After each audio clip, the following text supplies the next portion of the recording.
The Guns on Pegs podcast is brought to you by ITAP Group.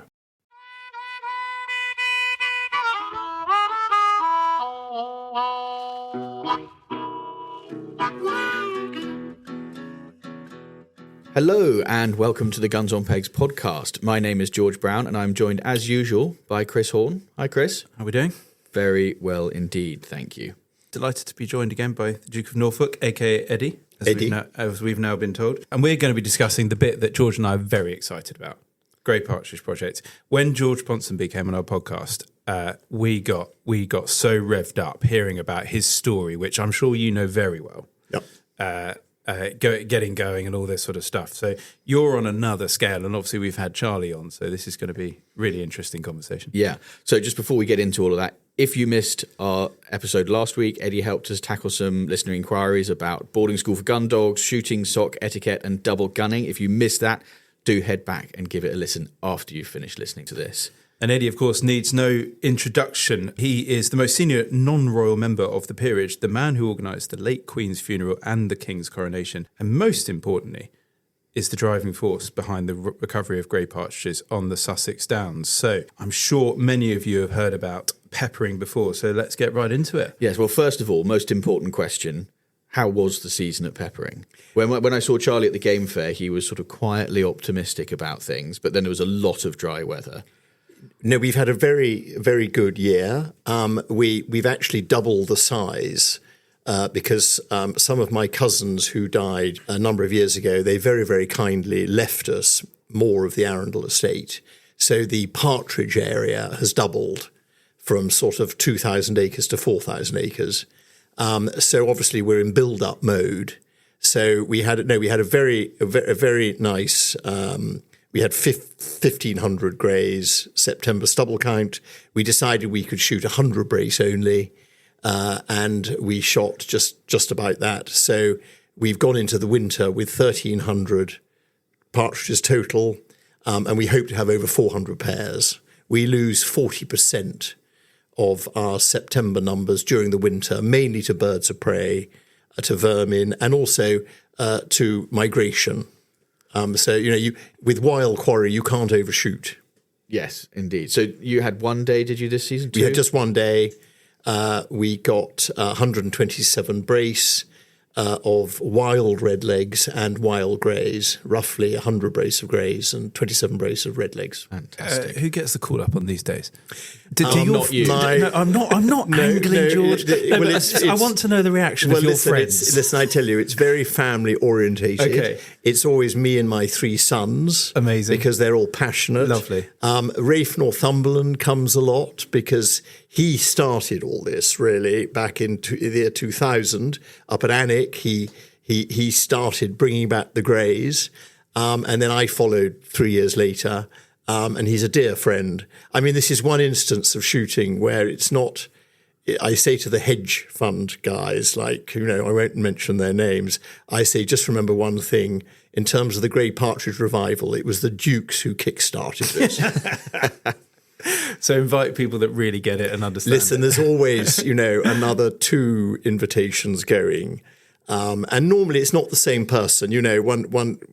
I spread it around a bit. You must know what an impact that has on those people who you're inviting. That just must be so cool. And what's really wonderful is when people really enjoy it. Yeah. Sometimes you get the odd guest who doesn't really get it. Do you know what I mean? They don't realise how special it is. Oh, really? Others completely adore it. Yeah. That's what I mean, the pressure on you to select people that are going to really appreciate it. Look, as long as they enjoy it, all that matters is they enjoy it. That's good. What about, you're going to be inviting people who know how to shoot. Yes. But shooting greys, traditionally presented, is a very different kettle of fish to pretty much all other forms of shooting. So do people ever come unstuck? Yes, no, listen, we all come unstuck. But it's quick shooting, actually. I mean, I think probably grouse shooting in October is more difficult. But what sets it apart is you're always standing 28, 30, 35 yards behind a hedge. And it's that quick shooting. Yeah. That's really what makes it so special. So is it the decision-making that that when the wheels do come off, is it decision making where they get let down, or is it just not being able to catch up with them? I think it's just hesitation. Yeah. It lets you down. The great thing is it's that old Joe Nickerson thing. The moment the butt is in the shoulder, pull the trigger. And certainly with partridges, that's particularly true. It's quick shooting. They're very, very clever. I mean, they jink. They're like all wild quarry. Yeah. And with grouse, if you just brown the pack, you never ever get anything, and you can't really understand how it's possible for your shot to go through the pack of 300 grouse and nothing falls. But we all know that time and time again, you never get a grouse unless you pick one out. Yeah. And partridges are the same. So just going back to stage, you mentioned going to 4,000 acres. Presumably that's going to do wonders for what you're up to, because if the number of birds that you're able to sort of breed or sort of manage within that area over 2,000 acres was X, having that huge, great protection zone, obviously flying, I understand, fine vermin and all the rest of it. But that's going to make quite a big difference, no? No, hopefully you're right. by being twice the size and having 5 keepers now, not 2. I was going to say, what, another 2? We've now got 5 keepers, and we've planted another. We've just literally last week planted another 3 miles of hedges, etc. Just a casual so because obviously the bit that's come in has got no hedges in it. So we've over the last 3 years planted another 10 miles of hedges on it. That all been basically because of farming practices over that patch of ground. Yes, no, it's all part of it. I mean, look, you have to have faith in the future when you plant a hedge, because the hedge is in forever. Yeah. But I mean, even if shooting, God forbid, shooting was banned and the whole thing died, I would still be very proud of the fact that we've handed on a parcel of land with hedges and wildlife corridor and wildlife revival. Hedges are a wonderful old thing, which is part of the English countryside. Mm.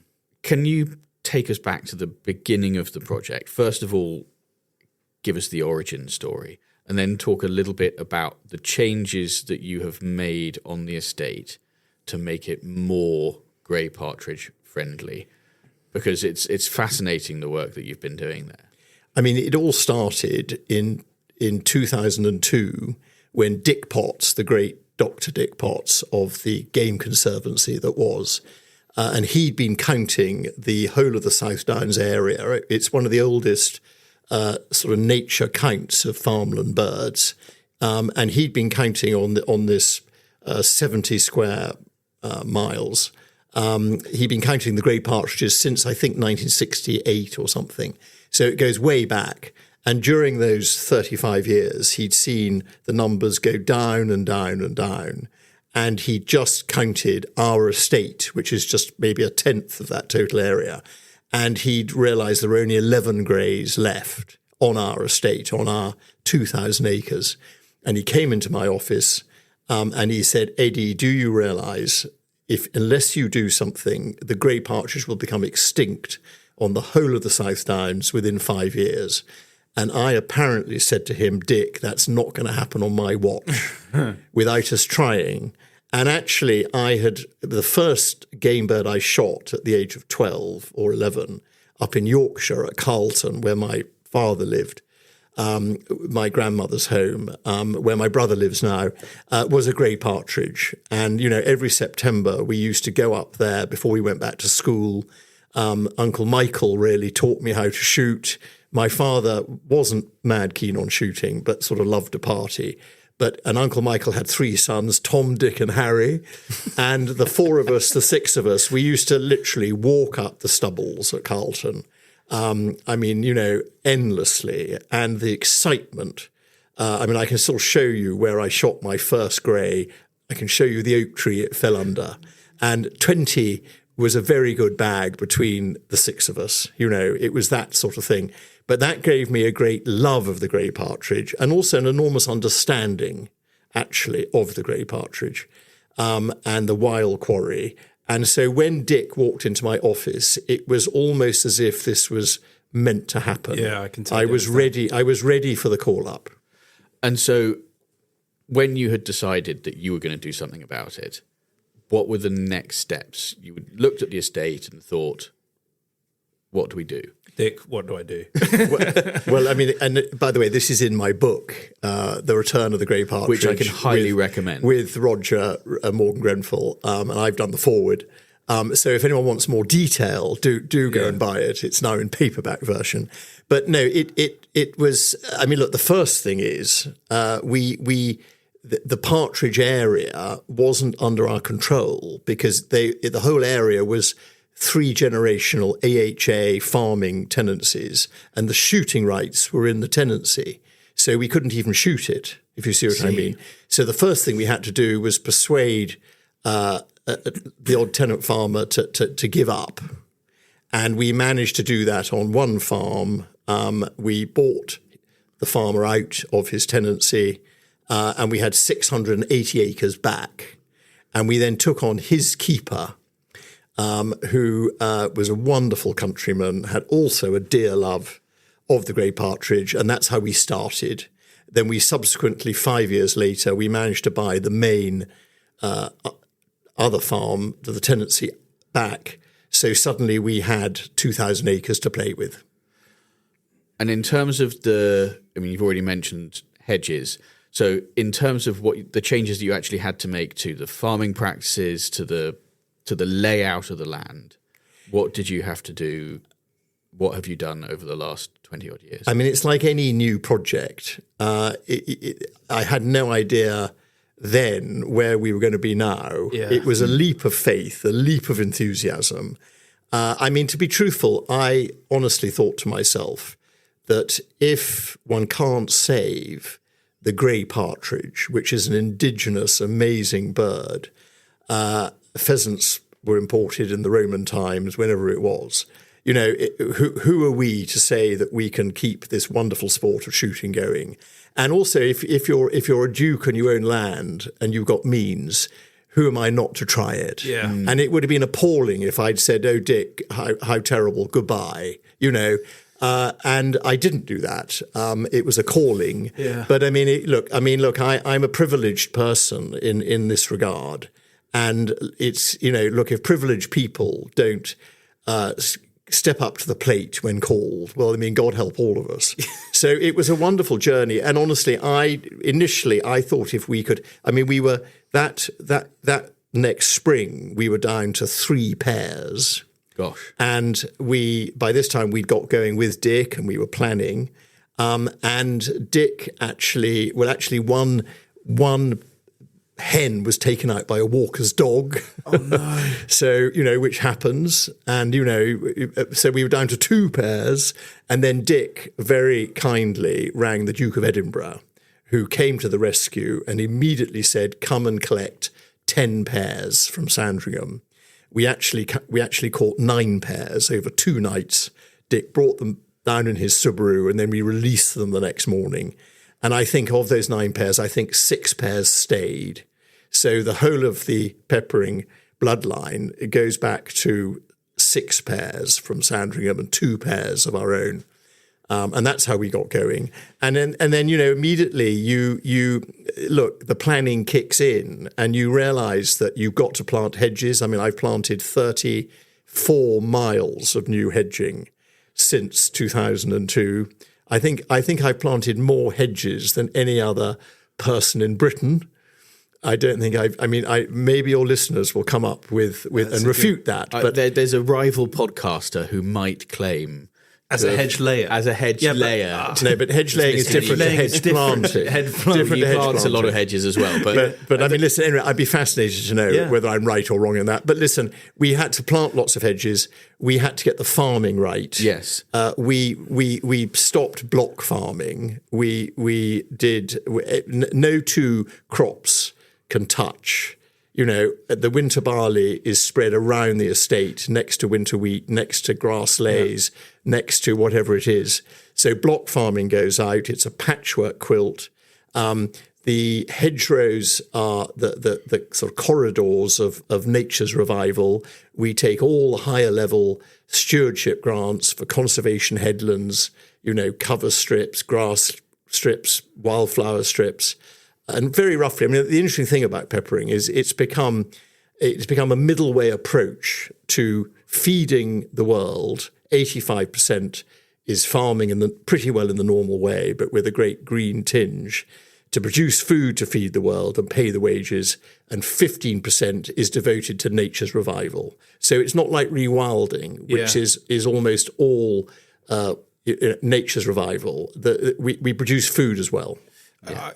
I've got too many questions to come back from that, but I want to just take it back a stage to this early situation, because, I mean, in many ways, this is kind of like starting a business. Like, you've started a whacking great project with a big old mission and very quantifiable numbers to see how you're getting on. I mean, it's kind of weird, isn't it? And you then went down to the brink. I mean, you must have had some pretty stressful times at that point when you were thinking, is this going to work? Are we going to be able to achieve our mission? Because you've taken on a big responsibility, but I imagine quite quickly you sort of started to go, hold on, I really need to deliver this. Listen, I'm not a quitter, actually. I'm not a quitter. And it's been enormous attention to detail. It's been a great learning curve. You learn every year, every day almost, you learn.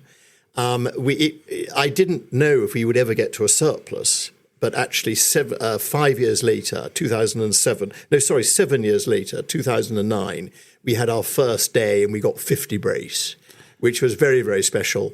7 years is a long time, isn't it? You know, it's a long time. And look, it was an enormous devotion to the whole project. Well, and listen, I'm just at the top, honestly. I mean, I'm at the top and a key instigator. But let me just say this. It's an incredible joint effort by all the people on the estate. I mean, Charlie, my head keeper, but he wasn't with us then. Our farm manager, Peter Knight, who embraced it, all the farm workers, the keepers, the foresters, all sorts of people, got involved. And, what I'm really doing is taking the key decisions at the top and funding it. But it's so cool because there's this purpose running through the whole place. I imagine even down at the farming level, I mean, we hear no end of stories from shoots where there's a farming practice going on and then maybe the shoot is let or even the keeper and the farming people don't get on. I mean, I remember on Chippenham where Guns on Pegs came about because of the shoot at Chippenham, they would come along with the vegetables and they just hoover up partridges at night because it was a vegetable practice and you would lose thousands. But, if they've been wild, I mean, catastrophic. But everyone in your example, in your situation, understands the sort of wider purpose of what you're aiming at here, which is quite fun, I imagine. I mean, look, we're all, what binds us all together is we're countrymen. Yeah. And, countrymen have an enormous desire to reverse nature's decline, to, take one's foot off the throat of nature. And nature responds in the most incredible way. I mean, we're now up to 125 different wildflowers and weeds. Some are incredibly rare. And we haven't planted any of these new things like night flowering catchfly or cornflower or Venus looking glass, all these, they've just come back naturally. And what it shows is if you stop the herbicides and the insecticides, the seed base is in the ground. I mean, it is incredibly reassuring that if you give nature half a chance, it can rebound. It is us humans who are destroying this planet. I think there's a really interesting, I'm just going to, if you'll forgive me, for some farming chat. I love it. Pub chat, you mean? Yeah. The middle of your fields are farmed conventionally with herbicides, pesticides, fertilizers, minimally used. And then you have your conservation headlands, and then you have your grass buffer strips, and then you have your hedge. That's right, isn't it? Correct. So what you've shown is that you don't have to go completely organic. And you talked about this middle road. Do you see the way that farming operates at Peppering as being a model that is replicable? Or does it require, I mean, I've got another farming question to come in a minute, but do you have to be a duke to be able to do this? Or no, honestly, what I'm trying to prove is there is a middle way whereby we can reverse nature's decline and also feed the world. And this is applicable for arable England.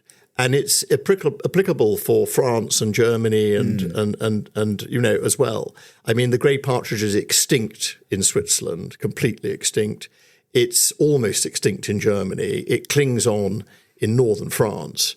So this is this is of European interest. This, people are really fascinated from Europe. I mean, even actually, someone contacted me the other day from South Africa wanting to know about it. How interesting. So we've started a bit of a movement. Yeah. It's different to rewilding. I mean, I think How far are you from Nep? we are about 15 miles. Not far at all. No. And I mean, look, Nep is wonderful for awareness to inner city kids, et cetera, but Nep doesn't produce much food. And the real thing is, look, we've all got to work together to bring about the revival in nature.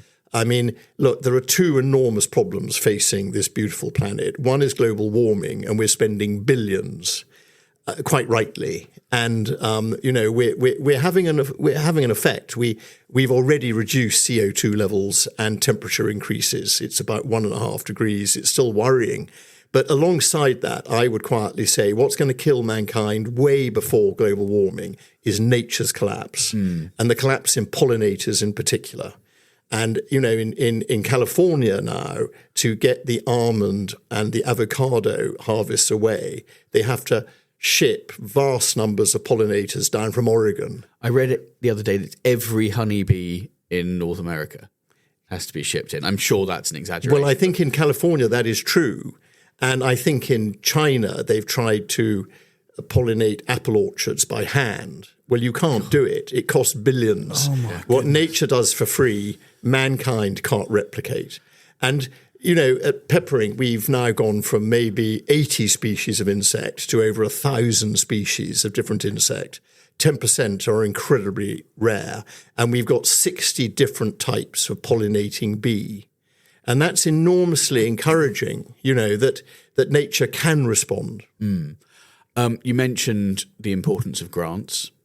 There have been, I think, just yesterday, the new SFI funding model has been announced. I've not had a chance to digest it yet.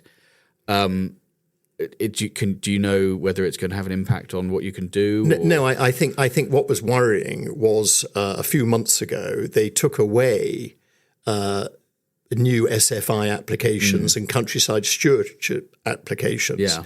And everyone was very, very worried.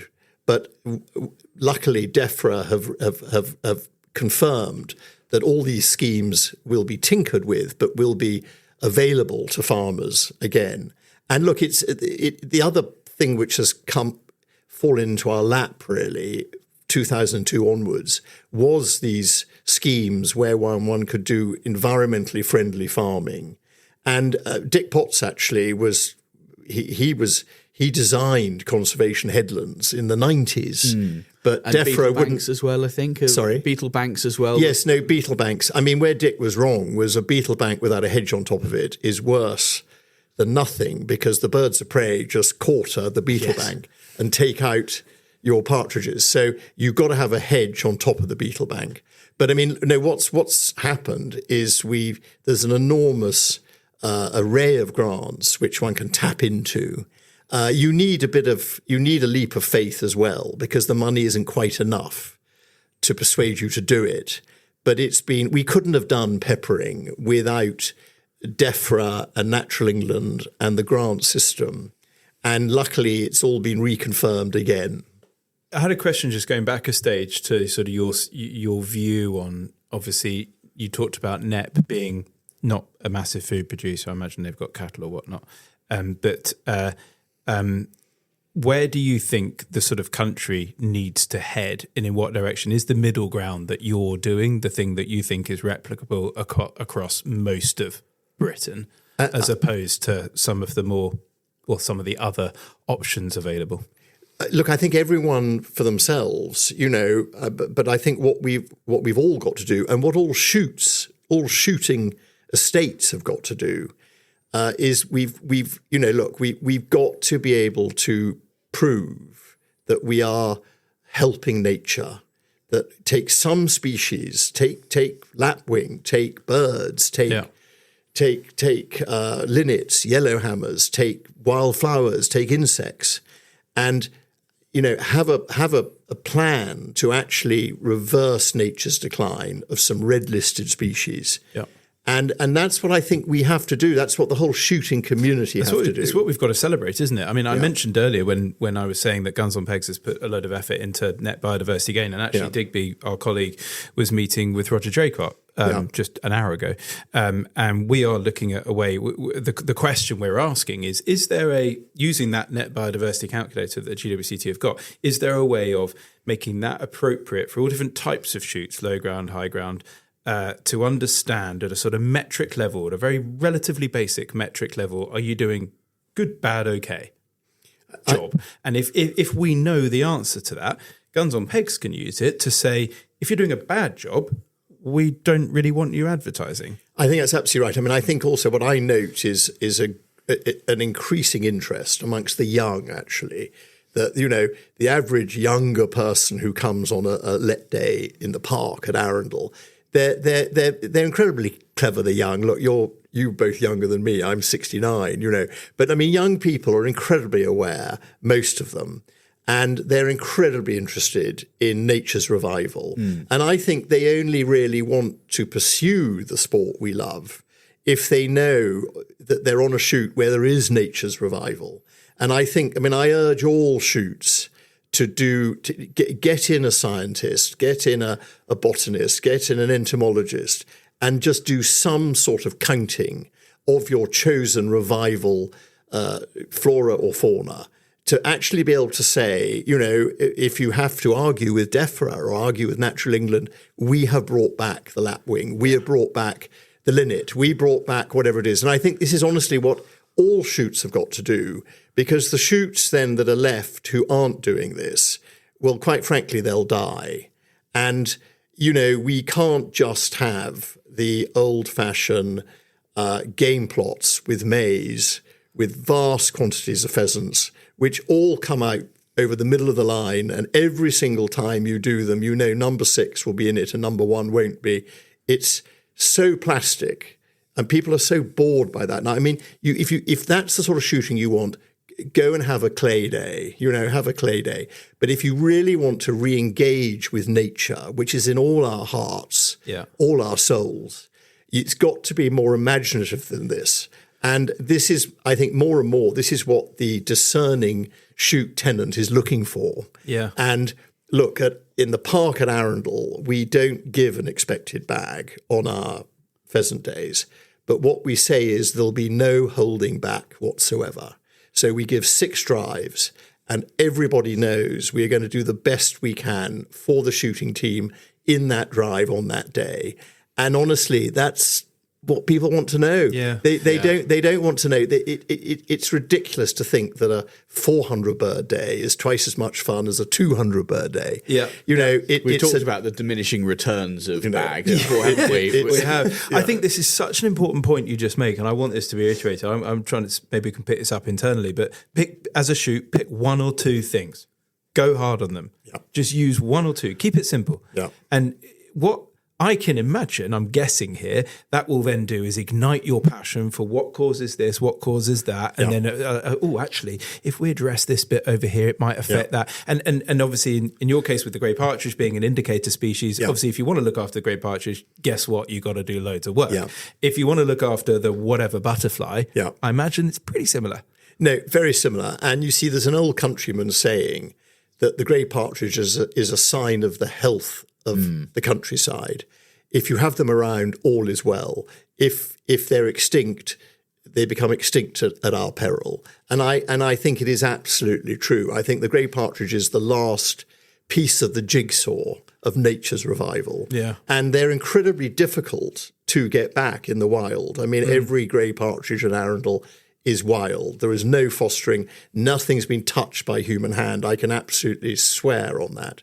And so why do the RSPB and others not mention the grey partridge? Because it is so unbelievably difficult to do what Rafe has done, what we've done, what George Ponsonby has done. I mean, George is a hero because George isn't a duke. He doesn't own all the land over which he's restored the shoot.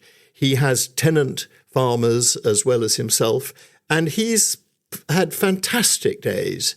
And I mean, I salute George, because George has proved that an awful lot of people can do this if they've got the will and the interest. Yeah. And you don't have to just be me and a big estate. You can do this everywhere. I mean, I would say Eastern England, in Western England, in Cheshire, the rainfall is too high. But all throughout Eastern England and Scotland, I mean, up on the borders, up in the Angus, below the Angus Glens, there were always, in enormous grey partridge bags, if you go right back. I didn't realise it went that high up, because, I mean, obviously being wetter. Yes, but it's funny enough, Eastern Britain, you get away with it. Yeah. Eastern Britain, the rainfall is look, if 1 year out of 5, it may be too wet. Yeah. But 4 years out of 5, one's got to perform. Yeah. Predator control. We talk a lot about the three-legged stool. We talked about it on the previous episode with Alex from GWCT. I know that from visiting that you guys do a lot of predator control. How can we, as a community, emphasize the importance of it to the wider conservation movement? Because even if you didn't ever want to shoot another grey partridge, but you wanted to see them back, you would have to do predator control, right? It's just a non-negotiable. Absolutely correct. And the big questions about snaring. No, absolutely correct. I mean, predator control is crucial for all ground nesting birds. I mean, the curlew, why is the curlew, the Eurasian curlew, almost extinct in Ireland and Wales? Because there's no managed grouse moors. Why is it held on in England? Because at Arkengarthdale, my moor in Yorkshire, we did a count last year. We have 136 pairs of curlew, all producing 2 to 3 young fledgling. So we got an expanding population. In Ireland, there are great attempts to get the curlew back again, which is fantastic. Do you know one easy way to get the curlew back in Ireland? Get one driven grouse moor going again, and you'll have curlew galore. Do the same in Wales. Look, predator control is crucial. But the RSPB don't want to. No, the RSPB won't. Well, I mean, they're coming round. But do they even want to admit it? I mean, your point is they don't want to. Look, I'm a great one for saying we've got. It is so serious, this collapse in nature. Yeah, we've got to all come together. Yeah, and we've got to stop this divide. So I'd always be a voice of togetherness. Okay. But predator control is absolutely crucial. You have to have a bit of balls to...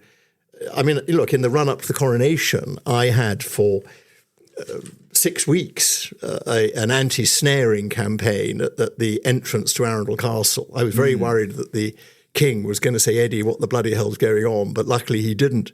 And look, you have to have the balls to say, look, sorry, this is what we're doing. This is the truth. And predator control is about not worrying about the things, obviously, that you can't control, but just focusing on the things you can control. Stoats, weasels, rats, foxes, crows, magpies. And you have to get that predator control as efficient as it can be to allow you to lose grey partridges to birds of prey, to protected species. That's what you're trying to do. I mean, we haven't just got the grey partridge back at Arundel. We are the most twitched place for birds of prey anywhere in Sussex. And it's a joy to see everybody coming on the extensive footpaths and enjoying. And 99% of them shake me by the hand and say, look, we understand you have your 1 or 2 days, but look what you provide. So, it's so good to hear that. There's a growing movement of understanding. And look, we've got to be completely above board. We follow the law completely, but we have a resurgence in nature. And, that's what it's got to be. The other thing I wanted to talk about very quickly before we get on to curlew is insects, because one of the most amazing bits of my visit to Peppering was that, is it Graham, the entomologist? Graham Lyons, yes. He's an incredible guy. Incredible guy. Just explain a little bit about what he does. Well, he goes all over the country. He's probably one of the most senior entomologists in arable England. He counts Knepp, he counts us, he counts Lincolnshire. And my God, what he doesn't know about insects. But as I think I just said earlier, he's now up to over 1,000 different species of insect at Peppering, including these 60 pollinators. And he's bowled over by the build-up. And again, take your foot off the throat of nature and it will surprise you. And insects are abounding back, which is enormously rewarding because, pollinators are crucial. A third of our food needs natural pollinators, anything to do with a flower. And look, we know we're 8.1 billion people on this planet. We know we're going up to 11 billion by 2100. No one can be sure of the exact build-up. But if we lose natural pollination, we've had it. We will starve. Insects are crucially important. And they're crucial for grey partridges as well, because a lot of people think, partridges, they eat grain. But if you're not familiar with the life cycle of a partridge, the insects are vital for the chicks. Right? They are. The first 10, 14 days of a partridge chick's life is insects. And obviously, tree nesting birds sit in the chicks sit in the nest. Mum and dad go and get food and regurgitate. The grey partridge, the moment she comes off the nest, she has to take her brood into an area where there are insects. She then has to teach them how to feed for themselves. She never regurgitates anything. She's teaching them how to survive. And the first 2 weeks, insects are crucial. And if you don't have insects, they will all die. Talk about an uphill battle as a bird. Yeah. Got it the hard way. Well, what was the number? I think Charlie told us the number of different species that are out to get a partridge chick. A nesting partridge. Look, he would say 32 or something. Yeah. I was guessing. Look, it is Jurassic Park. It is incredibly difficult. It's attention to detail, this, on a massive scale. And maybe I shouldn't say this, but 2 things happened to me in 2002. One is Dick Potts walked into my office.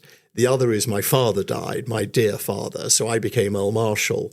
And I then immediately started working on the plans for the Queen's funeral, which was another great challenge. And look, thankfully, 20 years on, we've delivered greys on the Sussex Downs, and we've also delivered the great late Queen's funeral. And, the jury's out in my mind, which was a greater challenge. Crikey. Wowzers. That does put it into perspective, I think. Yeah, it's attention to what it is. It's attention to detail, and it's not really just me. It's much more than me. It's everyone underneath who, with the right direction, right focus, and the right camaraderie together, delivers. And honestly, Charlie and his team are incredible. And and listen, the team I had under me to do the funeral were incredible. There was 60 very, very key people, and I can look at them both. But it's attention to detail, and what it is, it's not great public announcements by government about we're going to do HS2 and we're going to be so brilliant and it's going to cost 32 billion. And then 5 years later, Boris Johnson's government, Conservative government, 5 years later, hey presto, it's gone up to 110 billion. It's chaotic. And, honestly, there is a private sector in our great country who still have this enormous ability to focus. We love our country. We care about every aspect of it, and we can still perform. And I think that if what Peppering is, it's just an indication of what countrymen together can do. And always remember that if you are a true countryman, you are out with nature every moment of every day. And I sit in an office most of the time, but there are incredible countrymen, keepers, farmers, stockmen in this country, hedge layers, and, listen to them and believe in them. And you know, the most, I think this has been just so fascinating for me, I think from an inspirational point of view, to realise the amount of this that comes back to shoots and the opportunity that is available in this country to shoots when you put the passion behind it, the impact that they can make. And I think that is such a great opportunity for shooting as a whole that I don't want to focus on any of the negatives. We've just got to look at it that way. I mean, look, we've touched on this before. I don't want to be repetitive, but honestly, unless shoots can get their act together pronto, we will lose shooting. And once you're on the back foot, like happened to hunting, tragically, and now, once licensing comes in, and now they're trying to defend trail hunting, you're on the back foot. And look, the shooting community has got to come together and realise the urgency of this. And we've all got to fall into line. And then we may have a future for the sport we love and for the country we adore. But we've got to get our act together, and we've got to start not next year. We've got to start now, tomorrow. I think it's such a powerful message because you see it all the time. People say things like they don't understand. Westminster doesn't understand. DEFRA doesn't understand. Labour don't understand. The RSPB don't. Whoever it is doesn't understand. That means it is beholden on us as a community to help them to understand, to demonstrate what it is that they are failing to understand, rather than simply running around with our hair on fire or screaming it's not fair. We actually have to do something and do it well. And that's where I think, the conservation industry talks about charismatic megafauna. That's why they put a panda on the front of the leaflet or whatever it is, because it's something that people can engage with. If you are a countryman, the grey partridge is a fantastic focal point, something where you can focus your efforts. And it doesn't have to be a grey partridge, as you say. It can be a butterfly or a wildflower or whatever it is that gets you going. But we do have to take the bull by the horns and take action rather than simply moaning. Yeah. If you were in DEFRA now, what one thing would you do? I think DEFRA are fantastic, and I'm so relieved that the new SFI announcements came out yesterday. To be truthful, I haven't read them up yet, but I've seen the sort of summary. And because I was worried that DEFRA were losing faith and, look, we've got cutbacks everywhere because the state sector is growing and growing. And tragically, it's pretty inefficient in various ways. And I mean, all governments will never spend money as well as private individuals can in terms of effectiveness. But DEFRA is a good body, and Natural England have good people. I think it needs a bit of a sort out. I think all this working from home is not as effective as if people came back to an office in the old way. I mean, if you were a top Cambridge graduate and you wanted to join the civil service and you're told you've got to spend the first 2 years working from home, pretty bloody depressing, So I think that needs to be looked at. I think that it can be made more efficient. But listen, DEFRA, Natural England, they're all good people. And we do have this great interest in nature's revival in our country. Everybody is interested in it. But what we've got to do is deliver. And the shooting community should lead on this delivery. And then we would have the high ground. Then we wouldn't have to worry about our sport being curtailed, because everybody would realise we're a force for good. And look, as someone who loves shooting, I've loved shooting all my life, and I've loved nature. And we've got to just refocus on what we're saying, and we've got to do so immediately. Yeah. Right. One more thing before we get on to desert island shooting. It's not just grey partridge that you have been helping to recover on the South Downs. You have, I think, a unique curlew reintroduction project. There may be one or two other similar ones, I think. So just very quickly tell us about the curlew on Peppering. Obviously at Peppering we keep thinking, what else can we do for nature? And I suddenly had the idea of bringing curlew eggs down from the north to incubate them and then release them at Peppering, because all those sort of birds, one believes that they come back to where they were born to nest, to pair up 2 years later, 3 years later. So I actually told my keeper in Yorkshire, Nigel, bring down 40 eggs. He said, Your Grace, I'll be arrested. I can't do that. You need a license. So listen, this was sort of in May or something. And then I realized we needed a license. So we applied to Natural England for a license. My God, it took 9 months to get the license. And we were all ready to roll by April the next year, by the end of March, early April. But we didn't have a license. And I mean, it's, again, one of these things is, the trouble is I knew the name of the person within Natural England who was going to give us our license. He was called Dave. But I mean, we simply, the 1st of April was coming closer and closer. We'd already spent £30,000 on incubators and equipment to transport stuff down, et cetera, et cetera. And I mean, I rang up Tony Juniper, who was very supportive. And I said, Tony, where's our license? Eddie, it'll be with you, and it never came. And there was a famous time, actually, when I had to ring him up and I had to say, Tony, who is this Dave? And why can't I get hold of him? Give me his mobile number, because otherwise we're going to miss another year. And he said, no, Eddie, we can't give you his mobile number. And I said, Tony, I can get hold of the Prince of Wales, as he then was, our king now. If you give me 24 hours, I can get him on the phone. I said, if you give me a week, I can get the Queen on the phone. I said, if you gave me a month, I probably could even get the Pope on the phone. Who the hell is this Dave? And why can't he bloody well ring me? I said, he can ring me at 3 a.m, but tell me what's wrong with our license application and tell me when he's going to deliver it.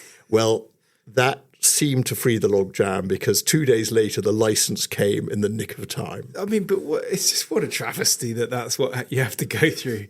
I mean, hilarious that you make that point, but I mean, how many other just standard licenses are not being issued for things that really need to be, that's clogging up the good work that people want to do? Listen, we have a very effective private sector in this country, which is being strangled by too much regulation and too much taxation, and we're not growing. And the problem is we have a burgeoning state sector, which is never going to be as efficient. Name any government in the free world which is as efficient as the private sector. But look, it's a meeting of the two. And look, DEFRA and Natural England do a great job, but it could be, I think they need bringing together. They need from the top. If you look at all our top FTSE 100 companies, the chairman, the board down, it all flows. And anyone at the bottom who isn't performing gets found out. And if there's any company which isn't performing, there's a takeover bid on Friday morning. I think if the civil service was a FTSE 100 company, there'd be a takeover bid tomorrow. People would work out how to deliver for 2/3 the cost. But look, I just make those general points. That's just my personal belief. Yeah. We have an amazing look. What gives me enormous encouragement is the young in this country. There's some incredibly young, wonderful, people with energy, with vision. They're incredibly clever. I think they're cleverer than my generation. I'm older than you. But, I have great hope. And the tragedy is some of our cream of our young are leaving. And that's we've got to address. Yeah.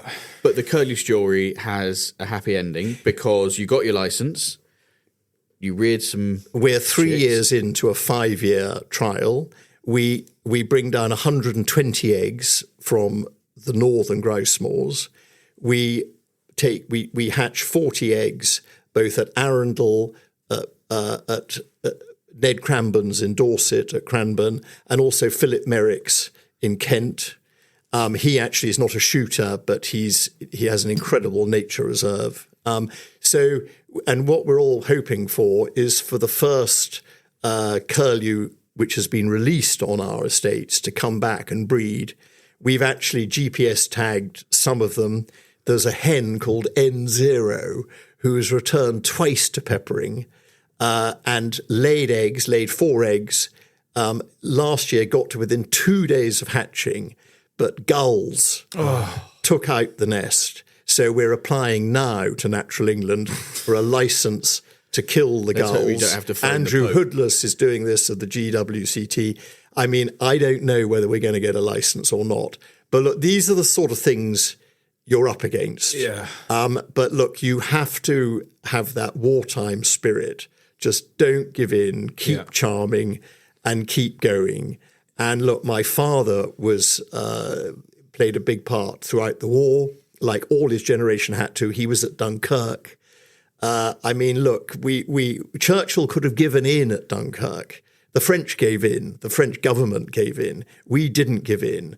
And against all the odds, we got 338,000 troops off at Dunkirk. We had an army. We won the Battle of Britain. The rest is history. You know, if my father walked in here now and said, you know, and I told him little minor problems about not getting a license, he would say, Eddie, what the fuck are you talking about? You know, I mean, look what we had to do. We had to beat Nazi Germany. Just get on with it and succeed. Stop whinging. That's what he would say. This is my big takeaway. It's this perseverance. Like big old goal, make it tangible, make everyone rally around it and persevere like there's no tomorrow. I mean, look, we've got to realise how lucky we are, you know. And look, a little motto I have as I get older is we all have two lives. The second one starts the moment you realise you only have one. Yeah. Make each day count. That's a good one. Make each day count. Don't whinge. Get up. As long as you still have got breath in your lungs, get on with it.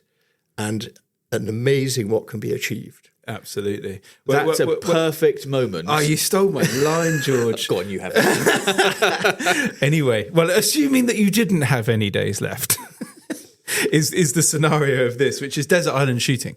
And I think this could be the most predictable desert island shooting segment that... I'm not making a prediction. But the scenario is this. The extinction level event asteroid hits tomorrow. Your affairs are in order. Loved ones and enemies reconciled. Definite and natural England are working perfectly in harmony. Your last day's shooting begins how? Well, I think I'm going to be slightly different to maybe some of your interviewees because I think I've already had my perfect day. So what I would say is it would be more of the same. I'm in the fortunate position. I've already shot 155 brace of wild greys on a day at Peppering. We've even shot over 50 brace of greys in one single drive. Wow. And my wish would be we could have another Peppering wild grey partridge day in mid-October. So the October sun is still shining on the stubbles. There's an abundance of greys. So the actual bag doesn't really matter. What matters is we're out there. We're standing behind a hedge. We got this incredible quarry in a crosswind. It's dry in a crosswind who come over, hit the wind, and go all over the place. It's quick shooting. I've got my family around me and my great friends like Rafe Northumberland. I think I'd like to have actually Uncle Michael who could come back because he taught me to shoot. And I'd love to have my father, who probably would be standing on the end of the line, enjoying the fact that his family are all having such a good time. And I think Uncle Michael would probably, hopefully say, Eddie, well done. You haven't done so bad since you were a 12-year-old boy when you shot that first grey under the oak tree. And the other thing that would be crucial is to have Charlie and the team of keepers and the 100 people who come from all over the country every time we have a wild grey day. I mean, we only pay 40 of them. 50 of them just say, we just want to see it. Yeah. And look, we have an amazing team. Chris North, my old head park keeper, is the wizard flanker. He's in charge of the right flank. As the partridges top the hedge, we blow a whistle. And he's got eyes like a goshawk. He can see a covey approaching the hedge 200 yards away. So I'd want him on the right. I'd want all the other great keepers, one knows, on the left. It's an incredibly happy day because everybody is involved in it. And there's a great picture we took 2 years ago where we did hats in the air. Tarquin Millington Drake I've took seen it. That. He showed me You may that. have seen it. He sent a WhatsApp. But I mean, in that picture there are 8 toffs I don't mind admitting it. There are 2 dukes and 8 toffs, but there's 92 other countrymen who look. It's our that was the key point of that photo. It's our Arsenal football day. You know, this is the passion. This is what we love doing. And how dare people in government, some people in government, and some other people who are more people haters than nature lovers, how dare they try and stop us from doing what we love, what makes our souls tick. So, look, that would be my day. Every day at Peppering is a bit like this. And I think, of course, if I was near the end of, I certainly would be at the end of the line in 10 years' time. My sons would be in the middle. And maybe Rafe should be the other end of the line. We both would have been a bit past it. But look, the real joy is bringing everyone together, believing in our great country, and doing something we love, and knowing we are part of nature's revival again, which is not happening all over the world. And we've got to get our act together. And, you know, there is on this troubled globe, there is a place which we know so well, which our forefathers have fought for so hard, and which against the odds is still free. And that land is called England. And as Englishmen, we've got to come together and save this great country before it's too late. What a way to finish it. I mean, yeah. Try get more inspiring than that. What I love though is you've absolutely anchored in that nostalgic point about the 6 of you, the lads, when you were up in Yorkshire from back then, recreating that, and then clearly the point about you, the pat on the back that you would get from them for everything that you've done. I mean, that's it. There's a big message in here about motivation. Listen, I've given you lots of material. Do edit like mad, but sorry, I'm not going to cut a single second. Thank you so much for coming not at all. On. It's been not at all. Fascinating. Whenever I'm talking about grey partridges, I feel incredibly inspired. Before we go, all that remains for me to say is that there is a final reminder that you can get your hands on a pair of the very exclusive Guns on Pegs podcast shooting sock garters by sending us your shooting dilemmas for us to resolve, or sending us your unpopular opinions, or sharing your forgotten drives or your podcast suggestions. Just drop us an email to pod@gunsonpegs.com, and if we read it out in the next episode or any future episodes, we will send you some garters. Chris and I will be back in a couple of weeks' time with this year's Purdy Award winner, Matt Ridley, as our special guest. I'll be back before then with Jake, Avian and Sam. So until then, thanks very much for listening, and goodbye.